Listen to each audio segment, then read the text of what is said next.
اعوذ باللہ من الشیطان الرجیم بسم اللہ الرحمن الرحیم۔ ہم اپنے تمام ناظرین کو خوش آمدید کہتے ہیں اپنے یوٹیوب چینل وظائف اور اسلام پہ۔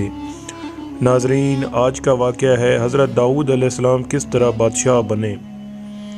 جب طالوت بنی اسرائیل کے بادشاہ بن گئے تو آپ نے بنی اسرائیل کو جہاد کے لیے تیار کیا اور ایک کافر بادشاہ جالوت سے جنگ کرنے کے لیے اپنی فوج کو لے کر میدان جنگ میں نکلے۔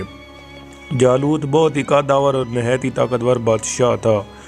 وہ اپنے سر پر لوہے کی جو ٹوپی پہنتا تھا اس کا وزن 300 طل تھا۔ جب دونوں فوجیں میدان جنگ میں لڑائی کے لیے صف آرائی کر چکی تو حضرت طالوت نے اپنے لشکر میں یہ اعلان فرما دیا کہ جو شخص جالوت کو قتل کرے گا میں اپنی شہزادی کا نکاح اس کے ساتھ کروں گا اور اپنی آدھی سلطنت بھی اس کو عطا کر دوں گا۔ یہ فرمان شاہی سن کر حضرت داؤد علیہ السلام آگے بڑھے، جو بھی بہت ہی کم سن تھے اور بیماری سے چہرہ زرد ہو رہا تھا اور غربت و مفلسی کی یہ عالم تھا کہ بکریاں چرا کر اس کی اجرت سے گزر بسر کرتے تھے۔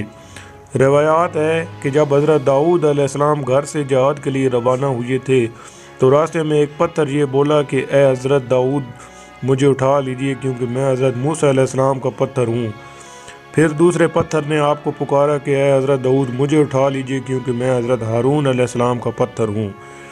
پھر ایک تیسرے پتھر نے آپ کو پکار کر عرض کیا کہ اے حضرت داؤد علیہ السلام مجھے اٹھا لیجئے کیونکہ میں جالوت کا قاتل ہوں۔ آپ علیہ السلام نے ان تینوں پتھروں کو اٹھا کر اپنے جھولے میں رکھ لیا۔ جب جنگ شروع ہوئی تو حضرت داؤد علیہ السلام اپنی گوپھن لے کر صفوں سے آگے بڑھے۔ جب جالوت پر آپ کی نظر پڑی تو آپ نے ان تینوں پتھروں کو اپنی گوپھن میں رکھ کر اور بسم اللہ پڑھ کر گوپھن سے تینوں پتھروں کو جالوت کے اوپر پھینکا اور یہ تینوں پتھر جا کر جالوت کی ناک اور کھوپڑی پر لگے اور اس کے بھیجے کو پاش پاش کر کے سر کے پیچھے سے نکل کر 30 جالوتیوں کو لگے اور سب کے سب مقتول ہو کر گر پڑے۔ پھر حضرت داؤد علیہ السلام نے جالوت کی لاش کو گھسیٹتے ہوئے لا کر اپنے بادشاہ حضرت طالوت کے قدموں میں ڈال دیا۔ اس پر حضرت طالوت اور بنی اسرائیل بے حد خوش ہوئے۔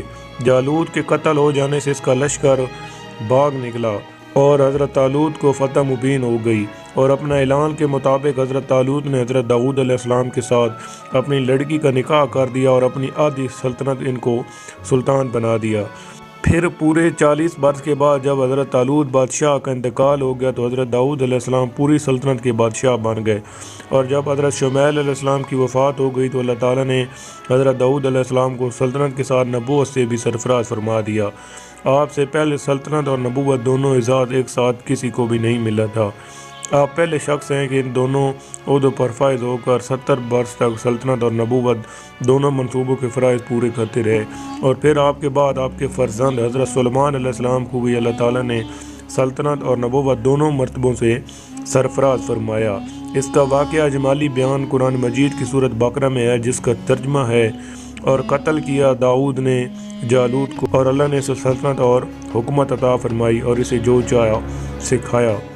تو ناظرین، اگر آج کی ہماری ویڈیو آپ کو پسند آئی ہے تو اس کو لائک کر دیں اور اپنے دوستوں کے ساتھ شیئر کر دیں، اور ہمارے چینل کو بھی سبسکرائب کر دیں، ساتھ میں گھنٹی کے نشان کو دبا دیں تاکہ ہماری نئی آنے والی ویڈیو سب سے پہلے آپ تک پہنچ سکے۔ شکریہ۔